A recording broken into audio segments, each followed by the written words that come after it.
दिग्रस तालुक्यात अवकाळी पावसासह गारपीट, नुकसान टळले। तालुक्यात दिनांक 20 मार्च 2026 रोजी दुपारी सुमारे 3:38च्या सुमारास अचानक हवामानात बदल होऊन पावसासह गारपीट झाली। सुमारे 5 मिनिटे सुरू असलेल्या या गारपिटीमुळे काही काळ नागरिकांमध्ये गोंधळाचे वातावरण निर्माण झाले। दुपारपर्यंत कडक उन्हाचा तडाखा जाणवत असताना अचानक आलेल्या पावसामुळे वातावरणात गारवा निर्माण झाला। गारपीट अल्पकाळाची आणि सौम्य स्वरूपाची असल्यामुळे तालुक्यातील शेती पिकांना कोणतेही मोठे नुकसान झाले नसल्याची प्राथमिक निरीक्षणातून समोर आले आहे।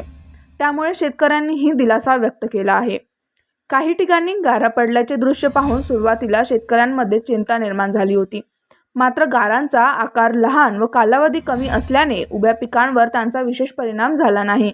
त्यामुळे भाजीपाला, फळबाग तसेच इतर पिके सुरक्षित राहिल्याचे सांगितले जात आहे। दरम्यान या अवकाळी पावसामुळे वाढत्या उष्णतेपासून नागरिकांना दिलासा मिळाला आहे। वातावरणात अचानक आलेल्या गारव्यामुळे शहर व ग्रामीण भागातही थंडावा जाणवला। एकंदरीत गारपीट होऊनही कोणतेही नुकसान झाले नसल्याने शेतकरी वर्गाने समाधान व्यक्त केले आहे।